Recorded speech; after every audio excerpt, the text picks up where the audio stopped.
Na liturgia deste final de semana, você irá aprender que se uma pessoa te dá um tapa na face direita, você deve quebrar as pernas dela. Como? Na expressão popular, quebrar as pernas do outro é retribuí-lo com aquilo que ele não esperava, e é mais ou menos sobre isso que nós iremos refletir. Ah, que bom! Olá, povo lindo de Deus! No Evangelho que nós iremos meditar, Jesus diz as seguintes palavras: Vós ouvistes o que foi dito, olho por olho e dente por dente. Eu, porém, vos digo, não enfrenteis quem é malvado. Pelo contrário, se alguém te dá um tapa na face direita, oferece-lhe também a esquerda.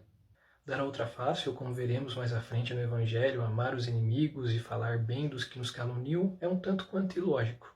E é mesmo. Mas a lógica em questão não é deste mundo. Paulo nos alerta isso na segunda leitura quando ele diz: a sabedoria deste mundo é a insensatez diante de Deus. E muitas vezes a lógica deste mundo é a lei de talião, olho por olho, dente por dente, citada por Jesus no Evangelho. E o cristão diante dessa realidade precisa ser diferente, ou melhor, criativo. E o que é uma pessoa criativa senão aquela que pensa fora da caixa e que cria novos conceitos? Cada um de nós é convidado a viver um novo conceito de insensatez, que está presente no gesto de não retribuir o mal com o mal. Quebramos as pernas do nosso inimigo quando não lutamos com as mesmas armas e não damos o retorno que ele espera. Jesus, por exemplo, inova quando usa uma outra arma, o amor. Ele se comprometeu a viver a insensatez que é amar até o fim da sua vida terrena, como quando no alto da cruz olha para aqueles que o faziam mal e diz: Pai, perdoa-os porque eles não sabem o que fazem. Perdoar é retribuir a Jesus o amor que ele ofereceu a nós por meio da sua morte de cruz. Porque, como diz uma outra lógica que rege o mundo, o amor com amor se paga. Mas isso é muito simples, porque é fácil amar aqueles que nos dão motivo para amá-los. E o que existe de criativo nisso?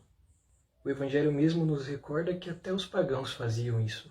Mas o surpreendente, inovador e criativo acontece quando descobrimos que temos vocação para amar independentemente de razões. É tão bonito quando o amor esbarra em nós sem razão de ser. Desta forma, mergulhamos no mais profundo da lógica que Jesus nos apresenta. Pois o amor é gratuito. Caso contrário, nós nos frustraremos quando o outro não retribuir as nossas expectativas.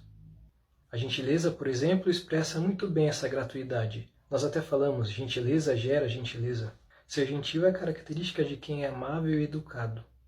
É você nunca ter visto uma pessoa, mas isso não te pedir de, movido pelo amor, dirigir a ela um gesto de bondade, quebrando assim a corrente do ódio.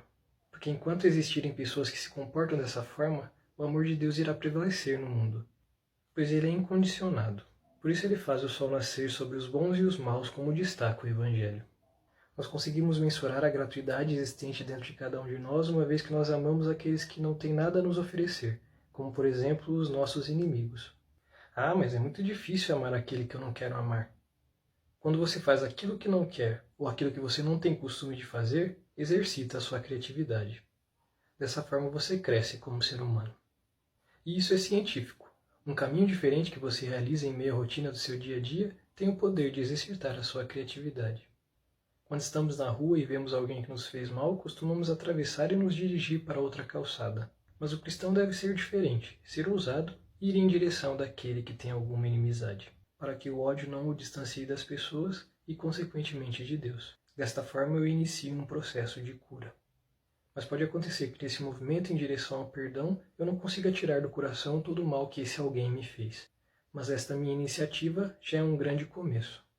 Santo Agostinho dizia que para compreender o meu erro é necessário que eu esteja influenciado pela graça de Deus. Imagine então para compreender o erro do outro. Sem a graça, isso seria impossível. O Evangelho nos diz: não enfrenteis quem é malvado, e nos alerta que não devemos partir para cima de quem nos ofendeu. Perdoar, neste caso, é uma forma criativa de enfrentar não apenas quem me fez mal, mas também o meu orgulho que foi ferido. Quando me disponho a perdoar, a graça de Deus age de maneira surpreendente em mim, permitindo que quando alguém bater na minha face, ao invés de revidar, eu ofereço o outro lado. Nessa dinâmica está algo que vai muito além do gesto físico. Se trata do nosso autocontrole, ir contra os nossos impulsos. É o movimento do perdão instantâneo. Mas a graça de Deus não me isenta de ser ferido, não me torna uma pessoa insensível, mas me fortalece, fazendo com que aquilo que me faz sofrer não perdure dentro de mim.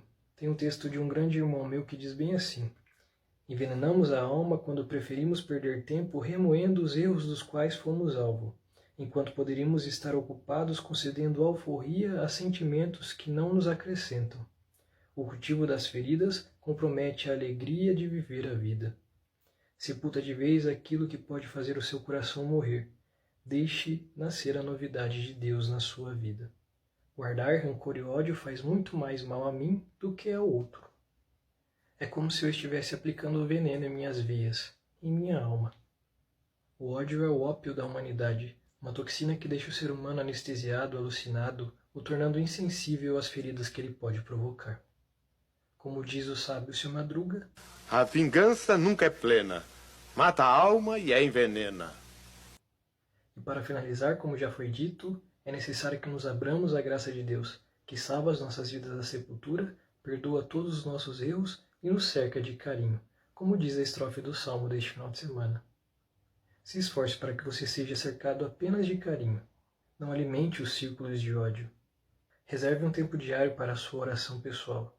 Procure formas criativas para o crescimento da sua espiritualidade.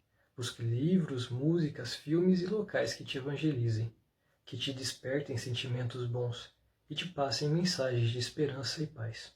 Expulse da sua rotina tudo aquilo que alimenta sentimentos ruins. Isto vai interferir no seu jeito de pensar e agir, com aqueles que você ama e com aqueles que você tem dificuldade de amar.